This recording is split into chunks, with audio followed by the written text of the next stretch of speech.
Welcome to the Wall of Soundtrack, a show where we discuss the music and soundtracks behind the very best TV shows and motion pictures. For this episode, we'll be analyzing and dissecting the music and soundtrack behind Martin Scorsese's mafia crime drama film, Casino. Hey guys, just a quick announcement. I have released a new podcast episode where I interview Nate Bergman, the lead singer and guitarist for the rock reggae band Lionize. Lionize is currently touring on their latest album, Nuclear Soul. They've also released a new 3-song set called Cyber Attackers. I will also be seeing the band live with Clutch in Baltimore, Maryland at a venue called the Rams Head Live. I'm super stoked to see this show. And Nate and I had a great conversation on this episode. We talked about a lot of cool topics. And if you're interested in learning more about the band, be sure to check this episode out. Casino is a mafia crime drama flick that was released in 1995 and was directed by Martin Scorsese and written by Nicholas Pileggi. The two had previously collaborated together on the 1990s mafia film Goodfellas. Casino was also based off of Pileggi's nonfiction book, Casino: Love and Honor in Las Vegas. Casino also had an all-star cast including the following: Robert De Niro as Tangier's casino owner, Sam Aths Rothstein; Joe Pesci as gangster, Nicky Santoro; Sharon Stone as Ginger McKenna; James Woods as Lester Diamond; Frank Vincent as gangster, Frankie Marino; Don Rickles as casino manager, Barry Sherbert; and Kevin Pollak as frontman, Philip Green. Sharon Stone would also go on to receive an Academy Award nomination for Best Supporting Actress for her role as Ginger McKenna. My returning guest for this discussion is Cy Shackelford. Cy is a writer for the entertainment review and commentary website Action A Go Go. You can follow Cy's articles on the website www.actionagogo.com, and you can also follow him on Twitter. His Twitter handle is @Shack_House83. Here's my discussion with Cy on the music and soundtrack behind Martin Scorsese's epic crime drama film, Casino.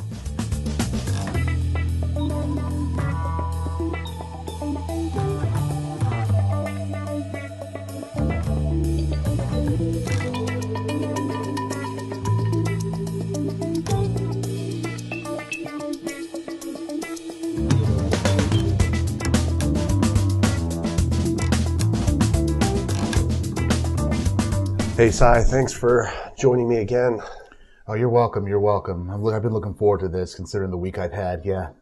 So what's new with Action A Go Go? We've got another managing editor now, and November, this past month, just yesterday, we were doing sci-fi.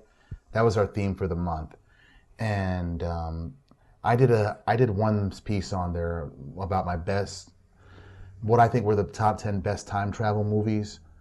I even had some that weren't even action related on there, like Groundhog Day. I thought it deserved honorable mention. Well, not honorable mention, but deserved to be part of the list because of his time travel aspect and because it's Bill Murray who starred in it. So yeah, and he was in Ghostbusters too. Oh yeah. That's another great, well, I guess sci-fi comedy, right? It is. It counts as sci-fi and comedy. Yeah. And then you saw Creed 2, right? I saw Creed 2. Yes, I did. I liked it because I thought it was more of a spiritual sequel to Rocky 4 in many ways, you know? Because because in the first Creed, they didn't even mention Ivan Drago at all. They didn't even show no pictures of him. And this one, he's back in with his own son, and he's got more lines in this one than he ever had in Rocky 4, which I thought was funny. Yeah, and how do you think it compares to Ali in terms of the cinematography and boxing scenes? Ali was better. Ali was better, you thought? Yeah. Okay, cool. Yeah, I'm going to check it out. I may go see it tonight at one of the theaters near my place. You heard that, that Sylvester Stallone, as of this film, he's retiring the Rocky Balboa character? Really? Yeah, really. So now it's kind of a cool spinoff, though, when you think about it. And I think at this point, based on how Creed 2 turned out, it can stand on its own now. It doesn't need Rocky anymore. Yeah, Sylvester's a genius, man. That guy's... He's rolling in the dough with all of his ideas, and he wrote Rocky, right? He wrote Rocky. He wrote all of them and directed the 3rd, 4th, and 5th film. No, he didn't direct the 5th film. John Avildsen, the director of the first one, did that one. Okay. So yeah, we have Casino covering another Martin Scorsese picture. Oh yeah, this is a classic, another in the mob like crime drama genre, and I snuck in to see this when I was in 7th grade. I remember. Yeah, this film it has, again, lots of great music, as we'll talk about, but also great performances with Joe Pesci, Sharon Stone, and Robert De Niro. Oh yeah, all Oscar-worthy performances. Although Sharon Stone, she's the only one that actually got an Oscar nod for this film. Yeah, and I don't know why Scorsese in the past always got, and his actors seem like they always get kind of, looked overlooked in these types of awards. They do. Seriously, I mean, for years I thought it was because Hollywood doesn't like Martin Scorsese, but then when The Departed came out and he got all the major accolades for that, it's like, are y'all throwing him a bone just because y'all didn't give it to him when Goodfellas came out? Yeah. Or do y'all really think this film was dope? Because it is dope, but I want to know what your decision was based off of. Yeah, and I mean, Goodfellas and Casino, those are two great films. Casino, I feel like is, in my opinion, a little bit. I like it a little bit more than Goodfellas, but I think I don't know, it's tough. Like, I think he should have got it for Casino. I think he should have got best director for that. Something, yeah. I mean, it was very stylish the way he did the film too. I mean, showing all the gaudy parts of Vegas, Right. the casinos from both the customers and the people who actually run the town, their perspectives too. Yeah, yeah. And then I love the editing too with Thelma Shoemaker coming in. Again, I mean, she's really pretty much worked with him his entire career. Yeah, she has. And then like we were talking about on our last episode, she won an Academy Award for The Departed. Oh yeah. So, but yeah, Scorsese and Nicholas, I think Pileggi, yeah, that's his name. team back up again for another movie. And you said this was based off of a book, right? Or his book. Yeah, one of Pileggi's books that he did, Casino, Love and Honor in Las Vegas. Gotcha. And a lot of these characters are based off of actual Real people. Real people. Yeah, they are. I had a question for you, and I wanted to see what you thought about this. Ace, not Ace's character, but Andy Stone, who's the head of the Teamster Union. Was he supposed to be Jimmy Hoffa? He may have been based on that because even though nobody knows what really happened to Hoffa, the way Andy Stone got killed in the film, like out in public, but nobody saw it. Yeah. I mean, to this day, nobody knows how Hoffa was killed, and I think that I'm going to go out on a limb and say he wasn't killed that way. I don't think he was shot in public, but I guess... Or maybe he's hiding. Yeah, who knows? But to segue into that, Scorsese's making or he's going to be releasing the film The Irishman, which is oddly enough about Jimmy Hoffa and I forget the hitman, his name right now. I'm blanking on it, but he wrote a book. I think it was called I Paint Houses. Mm-hmm. And that's what the movie's about, is this hitman. And some believe that it's been disputed that he murdered Jimmy Hoffa, but he was really like close with him. And the other part about that movie is that it's a reunion between De Niro and Pesci and Scorsese as well, too. And Al Pacino. And Al Pacino. I mean, Pacino's never been in a Scorsese film, to my knowledge. No, and all three of them, I don't think, have ever been in the same film, right? Together. Not together. No. I know De Niro and Pacino were in Heat and then some other... And Righteous Kill and The Godfather Part 2, even though they didn't share any screen time in that one. Yeah. So that'll be interesting. But, yeah, this soundtrack's pretty awesome. Let's jump into the first song that's used for the opening credits, I believe. Yes. Chicago Symphony Orchestra, J.S. Bach, and Matthew Passion. Yeah, St. Matthew Passion. St. Matthew Passion. That's what the song is actually something in German, I think, but that's what it translates out to. St. Matthew Passion, BWV 244. Yeah. I love that opening credits scene. Oh yeah. It has you have the explosion and the car bomb that goes off and De Niro goes flying and you kind of see him going across the screen. Across the screen, a body just like floating, flipping across the screen, explosion, fire, amidst the backdrop of Las Vegas lights. Yeah, and they have those lights in the background, kind of use this texture, and it just works perfectly with the opening credits. And I think the song too has its religious overtones, which I think is kind of contradictory to the theme of the movie, right? And given what we see everybody do in the film is like, you people don't have no gods, y'all don't worship no religion except for money. Yeah, they're not religious at all. These guys are criminals, are killing people. I mean, stealing money, being involved in crime. So I think I like the juxtaposition. And, yeah, I mean, it kind of fits in with the lavishness and kind of excess of Vegas and how over the top it is. Over the top, exactly. Yeah, like the whole operatic tone of the song as well. It really just like highlights the city. Las Vegas is the empire in Las Vegas is superficial elegance or glamour that you want to call it. It's like, and based on De Niro's narration in the beginning of the film, in the opening scene, it's like, you got to trust somebody 100%, otherwise it doesn't work. But then, like, it has a whole new context when you watch the film the whole way through. And I feel like they don't, like, I mean, they don't trust, all of the characters don't really trust each other. There's like all this deception. Nor should they. They should not trust each other at all. Yeah, but I love that song and how they use it with the opening sequence. It's just great.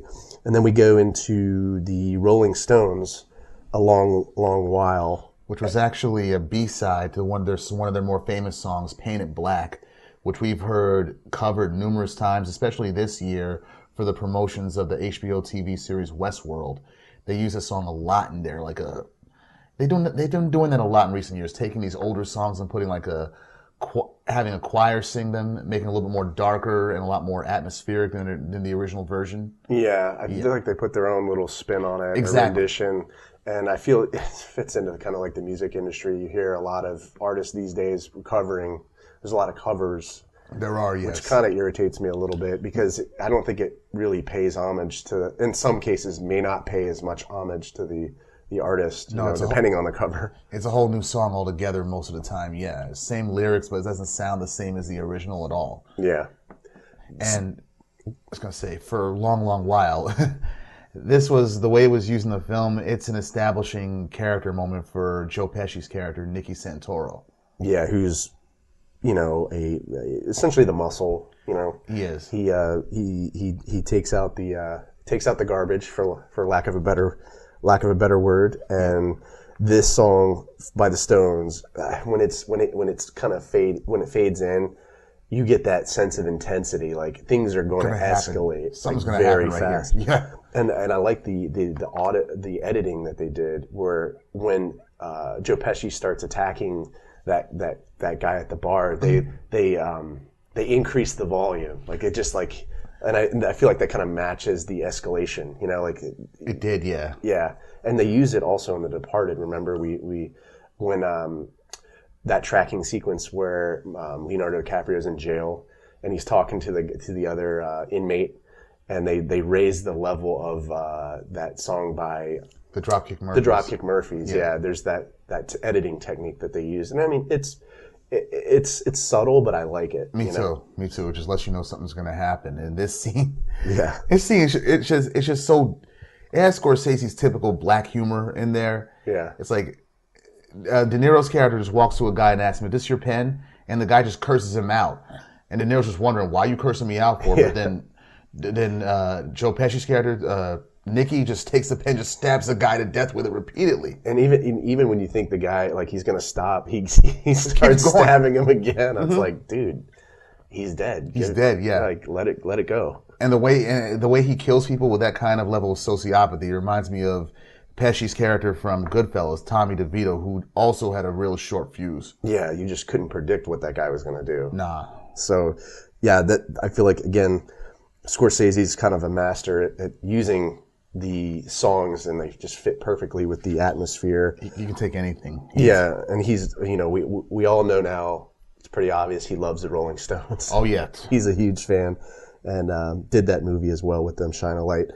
So our next song, Muddy Waters, that is played when, I believe it's when there's like a sequence where De Niro is, or maybe it's Pesci talking about De Niro and how well he was, how good of an earner he was. Yeah, Pesci's voiceover, yeah. Yeah, Pesci's voiceover. And, yeah, I mean, this song, it's kind of badass, actually. Like, it really shows how De Niro is a great casino manager. And he just knows a lot about gambling. A made man in his own eyes. I mean, he can't be part of the Chicago outfit, the Italian mafia, because he's Jewish. But them trusting him to run the hotel, run the casino, the Tangiers casino like this, yeah, and doing it well, he feels like, it's like he says in the film, Las Vegas washes away the sins of people like me. Yeah. And in the lyrics too, feel like it's represented there by Muddy Waters in this song. At the age of 5, my mother said I was going to be the greatest man alive. There it is, right? And it fits perfectly. And I love that kind of blues, that blues rock kind of sound to it. And like a start, stop. Yep. And like you said, I believe you said it was used in other movies as well. It was used in Goodfellas, yeah. The montage, the 10-minute scene with Ray Liotta's character during his last day as a wise guy when he's on coke, has to take his brother to the hospital, get the coke ready for what's her face he's on the plane with, and then the last part of that scene where he's with one of his girlfriends, right, and he's snorting coke in her apartment. Yeah. That's when that song is playing. Oh, jeez. Like, you think you can just come over and fuck me and leave? Yeah, and then you have that crazy sequence where he's like, they're cooking the meatballs and he's running around and the helicopter's chasing him. That whole sequence is pretty crazy. And then our next song here is by Mickey and Sylvia. It's "Love Is Strange," and this was. I don't think I've ever heard this one before, but we were speaking earlier, and you said that this was from Dirty Dancing. It was most famously used in Dirty Dancing, yeah. And I also heard it used in what was it? The Kevin Smith 1999 movie Dogma. Okay. Yeah, a scene where Linda Fiorentino's character is in a diner talking to Jay and Silent Bob. Okay. And just to give some context for listeners, this scene is when Ginger is at the the craps table. The craps table, yeah. And she's stealing chips from the guy she's rolling with. Yeah, and Sam Rothstein. This is his first time seeing her ever. Although he's seeing her from like the security cameras. room. Yeah. And then they freeze frame it on her face when she throws all the chips up. Like he's kind of like locked onto her, and that's where you get this music comes in, and you have that provocative like guitar piece. Oh yeah. Where you know that like he's definitely like hooked on her. You know, he's smitten. Yeah, I feel like it's another great great song to put in there. And when you look at the lyrics, really represents his fascination with her and the relationship. You know, love is strange. A lot of people take it for a game. Once you get it, you never want to quit.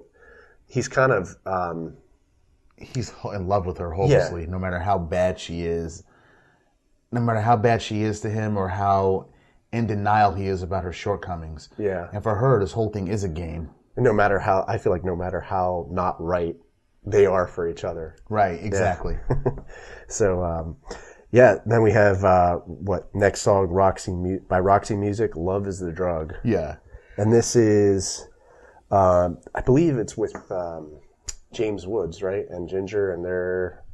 Yeah, the scene where it's used the first time is it's shown when Ginger, when they go through, like, they take you through her hustle, how she talks to the valets outside, how she like pays them off, how she pays the guards inside, how she pays the floor manager. Right. Basically, she takes care of everybody in order to get her way in the casino. And it talks about how her first love for anything is just money. Right. Yeah, they say it's contrast with the Roxy Music song where they say love is a drug for me. Excuse me. For Ginger, money is a drug for her. And also Lester's kind of a drug too, right? Right, yeah. They introduce, in the same scene, Lester Diamond, played by James Woods. He's basically her pimp, and she takes care of him no matter how bad he is to her, just the way Sam takes care of her no matter how bad she is to him. Yeah, she keeps going back to him for more. You know, it's like a drug, right? It's like a drug, She's hooked. She's hooked on it. And, excuse me. Yeah, and even in the scene, I believe a couple scenes later, he's doing drugs. He's doing coke. What, Lester? Or? Lester, yeah. Yeah, a few scenes later, yeah. Everybody in the film is doing coke except for Sam Rothstein. Yeah. Yeah, and it's kind of interesting because I never really knew if Ginger was an actual prostitute or not. I mean, I know, you know, you just said that Lester was Ginger's pimp, but I don't think she was a prostitute, right? She's based off a real person named Jerry McGee. Okay. But I don't know if that name was like a prostitute kind of actually, but I don't know if she actually was one herself. Yeah, that's interesting. But anyways, the next song here is by Jeff Beck. I Ain't Superstitious, and that is the scene where they find the cheaters in the casino. Yeah, that was a good scene. That was I love that one. The way when you want to know what De Niro was looking at when he's looking at one person, it's like, wait a minute, this doesn't seem right. The guy's winning. Yeah, he was having like that beautiful mind moment where he was connecting all the dots, and there's a lot going on there, which is why I think this song works so well with it, because of the guitar part. You get that kind of like bluesy wah pedal, so it kind of feels like there's something kind of complicated going on. And like you said earlier, the motif about them upping the volume and to go with the intensity of a scene, that's what they use that right here as well too. Yeah. And then that guy gets shocked by the cattle prod. That was so fun. But before it's like, bring out Mr. Happy, make him loud. Yeah. The cattle prod just like zaps the guy real quick. Like, anybody see that? Yeah, he just kind of like sneaks in there, and the cattle prod comes out of his little suit jacket. Yeah, it does. Yeah. And De Niro's like narration over that is so funny, where he's like, they would never knew what hit him. They got hit by a cattle prod. Yeah, and when he knows he got hit by a cattle prod, he'll wish it was a heart attack. Yeah. He's like, man down, man down. Cheater's justice is what they call that scene. Yeah, he's like, can you shuffle with your? He's like, you can shuffle with your left, right? Like, no. When he's like, he's got his hands on the table. Hands on the table. Like, you can shuffle. Do you shuffle? I'm curious. Can you shuffle with both hands? No. So only with your left. No, I never tried it. So you're righty. Yeah. Get him. Hammers his right hand, beats it with a hammer. Yeah, he's lucky he didn't get it cut off, right? He was going to bring the saw out, yeah. Yeah. I actually didn't know, too, that another interesting thing is that this song had Rod Stewart singing on it. Yeah, right? It did, actually, yeah. I thought I was like, that sounded like him. When I heard it, I was like, that sounds like Rod Stewart, but early Rod Stewart, like late '60s. Yeah, but this is a really cool song, and I think fits in well with the complexity of the cheating that's going on at the craps table and poker table. Exactly, yeah. And considering the title of the song, "I Ain't Superstitious," Sam was right to be, considering that the people were cheating, Sam was properly paranoid in that scene. Yeah, he was on to something for sure. Yeah. And like you said earlier in the film, the house rule in the casino is the house does not like to lose. Yeah, no, not at all. And then we go to Rolling Stones, Can't You Hear Me Knocking, which I love. This is one of my favorite songs that's in this movie. Oh, yeah. Because it just works so perfectly. You have that tracking shot. Mm-hmm. And it's Pesci at the Gold Rush, his jewelry store. Yeah. And they really, I love how Scorsese does this. He introduces each member of the crew with that tracking shot. So you have like Frank Vincent's character, Frank Marino, and then you have his brother Dominic. Yeah, and they introduce all of the different people in his crew, and then they go into the scenes where they're robbing people, extorting people in the bookie area. It's basically causing mayhem more than the bosses or Sam would actually like. Yeah, and we were talking about this where Can't You Hear Me Knocking, that song title is pretty perfect for this scene, because Nicky's being very reckless, he's being loud. Yeah. And it's almost like he's knocking on the door like, hey, I'm coming in, I'm gonna rob you guys. Yeah, I'm gonna huff and puff and blow your house down, yeah. Yeah. And I remember it was used in the opening credits of the 2000 film, the Johnny Depp film Blow, right?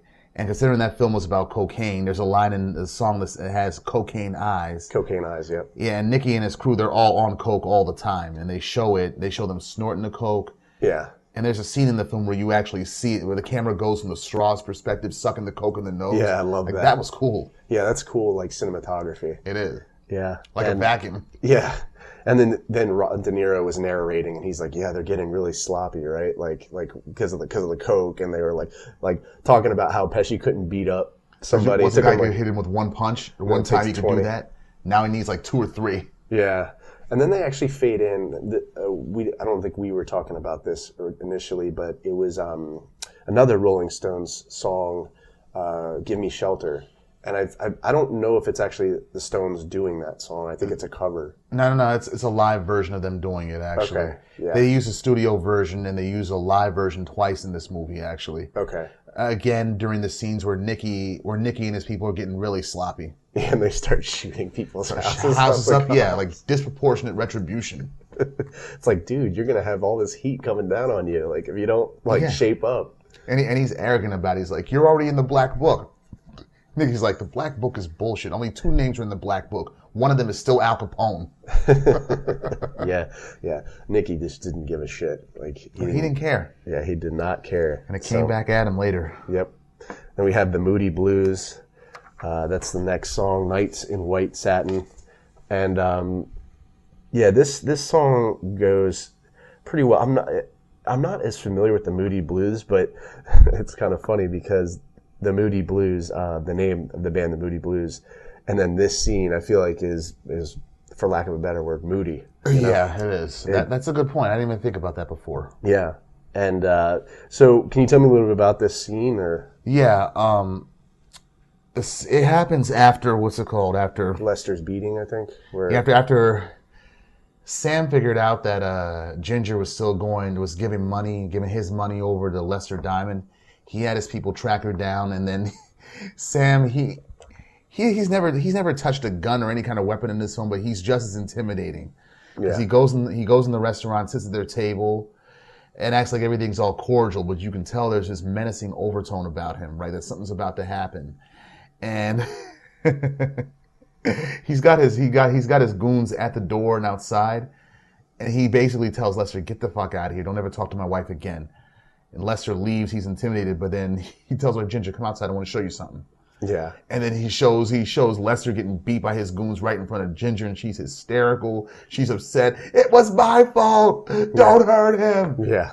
And then, but the scene where the Moody Blues song is used is immediately after, when she goes to Nicky and talks to him about it, and Nicky comforts her. They're not having a full-blown affair, but you can tell the seeds are being planted in this scene. Yeah, it's developing slowly. And then we look at the lyrics. "Beauty, I'd always missed with these eyes before. Just what the truth is, I can't say anymore. Because I love you, yes, I love you." It's kind of hinting at that. Yeah. That there's something developing, an affair. Yeah. It may not really be love, but yeah, something's there. Yeah. And then we'll jump to the next song by Clarence Frogman, "Henry Ain't Got No Home." And this is actually... Where is this song in the movie? I'm the blanking scene on it. The scene. It's during the scene where Nicky. At this point, Nicky is persona non grata all throughout Vegas, even at the Tangiers. Nobody will let him in there. He's got too much heat on him. Oh yeah, this is the scene with the dealer, right? And he's like with the female dealer and the male dealer, where he just treats them like shit, like throwing the cards right back at them. Yeah, and it almost sounds like a clown show or something. Yeah, it sounds, and it is. It's a shit show. I mean, it is, and oh my goodness, it's just funny the way he abuses the dealers. And one of the dealers in there, I recognize him from the 1988 film Rain Man. Oh wow! During the famous casino scene in there. Yeah. Yeah, it's like that's the same guy that was telling him, "Don't touch the cards, don't touch the cards." Yeah. It's like he must actually work in a casino, I think, or out in Vegas. He does look like a dealer. Like, I mean, when I was out in Vegas, I saw a lot of dealers that looked very similar to him. So I wouldn't be surprised. But this is funny because Don Rickles, he's a comedian, and he's like the second in command, right? The casino. The casino manager, yeah, the second in command. Yeah, and then Pesci just gets so mad he hits him with a telephone. And when he turns around, he sees Rickles right in his, Billy Sherbert, that's his character's name. He sees Billy right in his face, not saying nothing, looking like he wants to do something to him. Yeah. Like, what the hell are you looking at, you old fucking Jew? Just beats him with the phone, then pulls off the wall and just hits him with it. It's like poor Don Rickles, right? Yeah, how are you gonna do this to Don Rickles? You probably mad at him because he roasted you earlier. Yeah, and he does have some moments in the film, I think, with the gambler, the Chinese gambler that comes in, or Japanese gambler. Oh yeah, and he's like, you better, we better down here than up there. Yeah. He just has some kind of funny moments there. You don't see a lot of like his comedy in the film, but he has like little moments there, little one-liners, and it's pretty funny. But, yeah, it is. And I think the lyrics work perfectly with this scene too. "Ain't got no home, no place to roam." And it's pretty representative of Nicky's problems. He can't even come into a casino. He's banned. Nicky being excommunicated, yeah, but that's the problem. It's a problem that he created, and he's oblivious to it. Yeah, he just doesn't care. And then we go to our next song by Harry Nilsson, "Without You," and this is This is that scene where they kidnap, right? They kidnap Yeah, James Wood. Ginger takes off with her and Sam's daughter, Amy. Yeah. Yeah, they say they were going to go to Beverly Hills for the weekend. But then when Sam calls her hotel, they're like, Mr. and Mrs. Rothstein is already checked out. He's like, Mr. Rothstein? That's when Sam got suspicious and knew what was up. Yeah. Put some people to track them down. And then got a phone number for the house that Lester was in.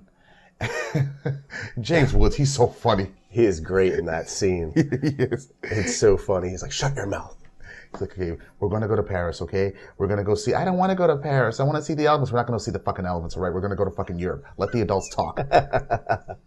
Him and Ginger are doing coke in front of the kid.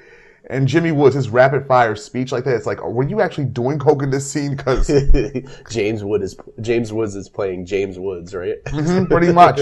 Just like that episode of Entourage that he was in. Yeah. Where Johnny Drama just like basically punks him for tickets and calls him Jimmy Woods the whole time. Yeah, fuck Jimmy Woods. Yeah. He was great. He's like, I'm going to send this kid to fucking Bolivia in a box. Yeah, get in the fucking passenger side. And I'm sending this kid of yours to Bolivia in a fucking box. I remember just seeing that. Every time I see that scene, I just crack up. They don't even have it on YouTube. They got like a foreign Italian version of it, but it's like, ain't the same thing. I want to hear Jimmy Woods curse somebody out. And then this is like pretty much a culmination of all these, the scenes that happened in Casino with De Niro and Sharon Stone, their relationship just going down the tubes, and the lyrics for this song, I think, match up with that with that statement. I can't live if living is without you. I can't live. I can't give any more. I mean, she's done. She's done. Yeah, and it's like the thing of it is, Sam doesn't realize if you look at the song from his point of view, it's like he's so in love with Ginger, but the thing of it is, he actually is better off without her. Yeah, Yeah. yeah. But she has to keep coming back to him, right? Because she needs money. She needs money, yeah, and she knows a lot too. Yeah. Yeah. So yeah, she does know a lot about the criminal aspect of it, right? Or element. And what she threatens him with later in the film. Yeah. And then we go to our next song, B.B. King, The Thrill Is Gone. I love this song. Oh, this is a great song. It's a great song. And it also shows up in one of my other favorite crime movies, Heat. It's in there? Yeah, it's in there. It's in the scene where all of the detectives are out at the bar, and they're like dancing with Pacino's dancing with his wife, and they sit down with everybody else at the table, and you hear it in the background. Okay. It's playing. It's kind of like it's kind of faint, so you can't really hear it real too well if you're not. And he eventually has to be called out for a case. Yeah, the murder. So yeah, I love it in that scene. I love it in this movie as well. I love how B.B. King, he just lets the guitar talk for him, really. You don't even need no lyrics in this song. Yeah, he doesn't even need to sing. His guitar is like, it replaces the vocal element. It is, yeah. Yeah, and it, what song is it a follow-up through? The song where... I Can't Get No Satisfaction. No, not that one. Oh, the Moody Blues and Nights in White Satin, where we first see the seeds of an affair with Nikki and Ginger being planted. Well, now, with this song, the B.B. King song, The Thrill Is Gone, those seeds have been growing. Yeah.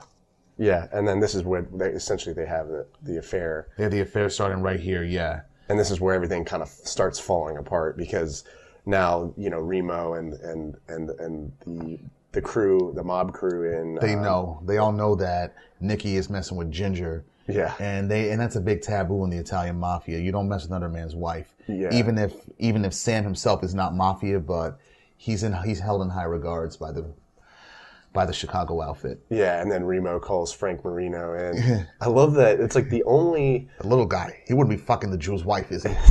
It's the only scene too where Frank Vincent actually has like a voiceover in the movie, and they just freeze frame it, and you're like, and you actually think at a certain point there's something wrong with the movie because it freeze frames. Yeah, and then you hear his voice. Yeah, he's like, "What can I say?" He's like, "I had to lie." If I tell the truth, everybody most likely would be killed. If I say no, I would be killed. Yeah, yeah. I love Frank Vincent, man. He's such a good actor. Yeah, he was fun to watch, and everything he did, even when he was in The Sopranos too. Yeah, him playing Phil Leotardo. Oh yeah, and in the scene before this, the scene where where Sammy kicks Ginger out, He drags her like I did Tina Turner and What's Love Got to Do with It. Drags her in the closet, throws some clothes at her. They start arguing, yelling. He curses her out. She's like, how can I love you? You treat me like I'm your dog. Bitch, you're lower than a dog. Jeez. Yeah.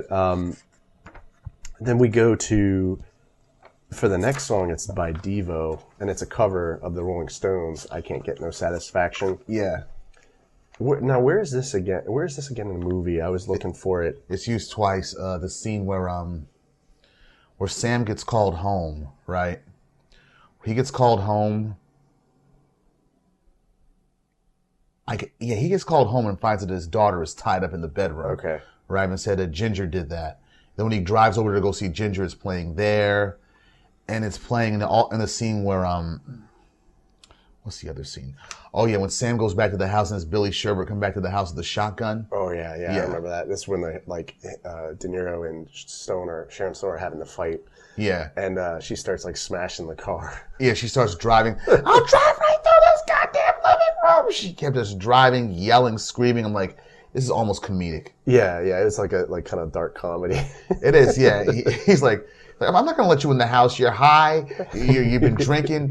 He's like, don't you threaten me. Don't you threaten me. That scene right there is when I was like, Sharon Stone deserves an Oscar for this. Cause she can act. I mean, what's it called? I'm not even thinking about you in your usual shit where you take off all your clothes and have a sex scene. Yeah, she was really, really incredible in Casino. Yeah, she was. She's like throwing leaves at him, and De Niro's like, he has his hand like, see this? See this?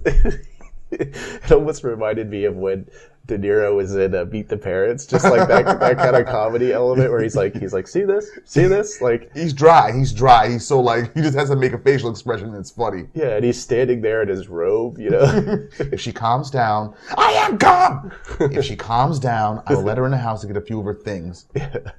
And he starts talking to the cops outside. He's like, my wife's pregnant, you know. Oh, congratulations. Thank you. It's so awkward. And then when she comes back out and she's like, and it would be great if one of you guys can escort me to the bank because he's been threatening me. She pulls away and the car's stuck to the back. pulls off the bumper, you know. Yeah, it does, yeah.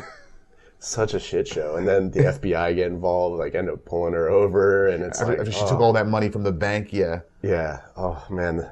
And that's when everything starts to go down. Oh yeah, and the song is still playing, what's it called?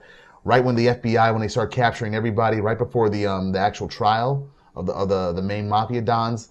The one where the scene where Arthur Piscano, I think his name is, the Kansas City underboss that kept notes on everything. Yeah. When they were going through his home and they found a ledger. Like, what did I found, boys? No. And he has a heart attack right then and there and drops dead in front of his wife and the FBI.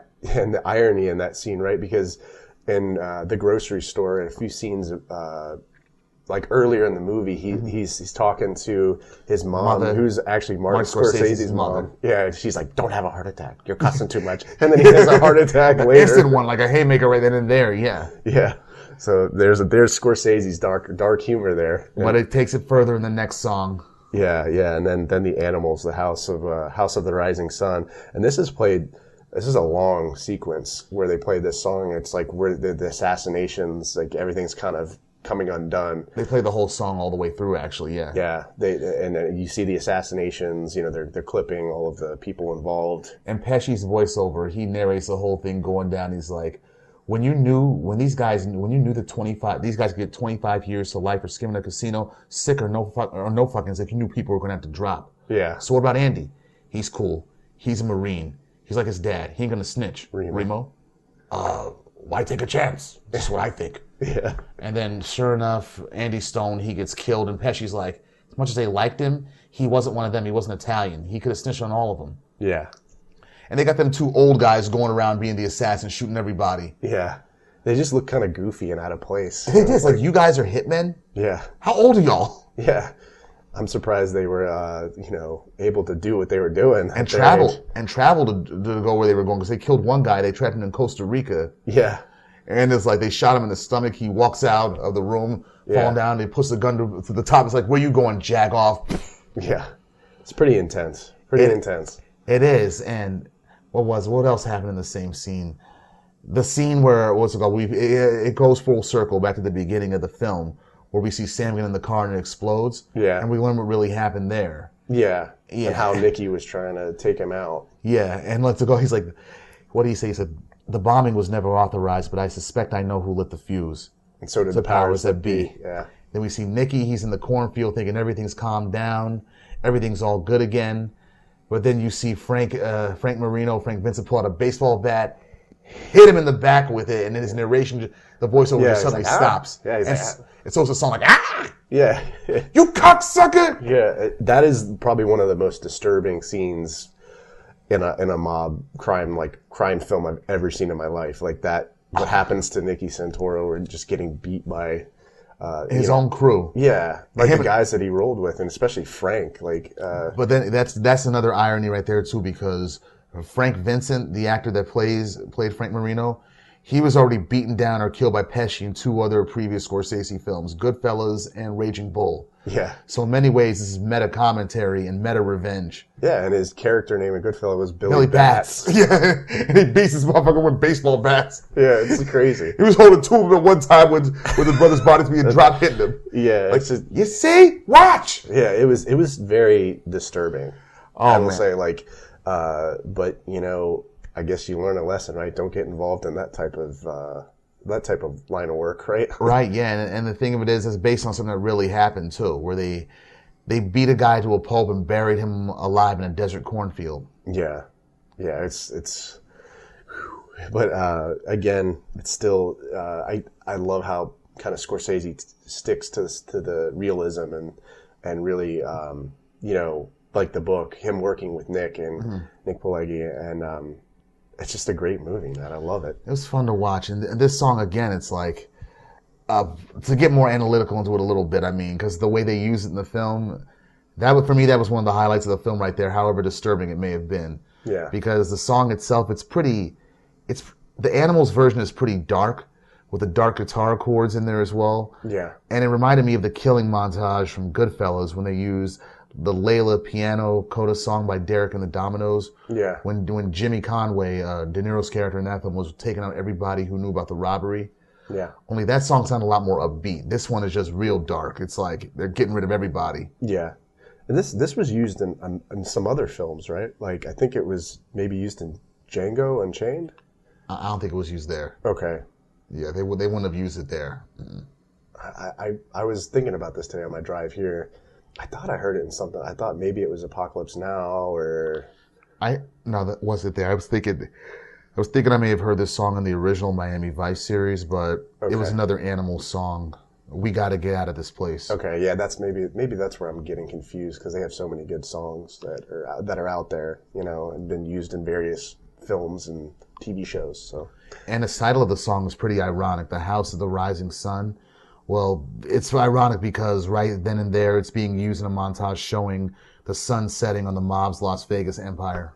Yeah, exactly. And then everything changes, right? Like, Everything changes, yeah. Like when Sam, he survives the car bombing, and they go through a montage of what happens when the Teamsters and the mob got kicked out of Vegas and the corporations took over. The last line he had during the montage was like, after the Teamsters got knocked out of the box, the corporations took over and practically tore down every one of the old casinos. And where they get the money from to rebuild the pyramids? Junk bonds. junk ponds. Yeah, and like I've talked to some people and they were saying that Vegas used to actually be better when the mob was running it as opposed to when the corporations took over the casinos because you could the service was better and De Niro kind of talks about that in his kind of ending monologue. Yes, like if you order room service, you're lucky if you get it by Thursday. Yeah, And he's like, the dealers knew your name, what you drank, what your usual betting amount was. Now it's like some 25-year-old with a college degree wants to know your social security number. yeah, but yeah, it's a good movie, man. And to tell you the truth, I'm looking forward to The Irishman. It'll be their first time back together in over 20 years, Scorsese and De Niro. Yeah. Because Casino, to date, that was their last film they did together. Yeah, it's crazy. And De Niro is just such a phenomenal actor. Pesci too, and Pacino. I thought Pesci was retired though, but apparently not. Yeah, he kind of crept into I think one of De Niro's movies that he directed. I want to say it was about spies. Like I forget the name of it. Who Darrow directed? Yeah. I forget the name of it. I'm blanking on it. It came out a long time ago, though. I think it was about spies, and De Niro was in it himself, and he directed it. And I believe some other, Pesci was in it, and then I believe maybe Alec Baldwin was in it too. But don't quote me on that. Can't think of what that might be. I'd have to pull up IMDb, but But hey, man, thanks for doing this. This was great, and really enjoyed covering the songs in this film. And we'll have to do another one soon. Oh, we will do another one soon. All right, man. Take care. You too, brother.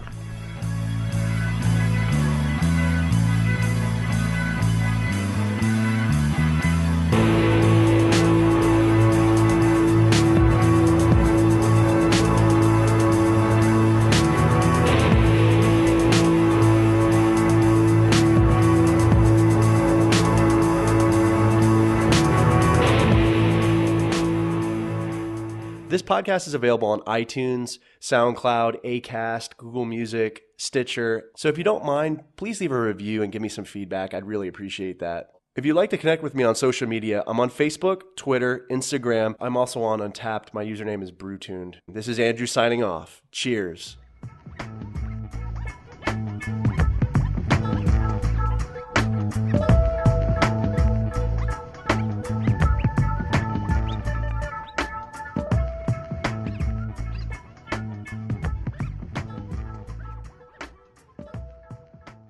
If you enjoyed this video, please subscribe to the channel and follow Roadtunes Reviews on Blogger, Twitter, Facebook, and Instagram. And as always, thank you so much for your support.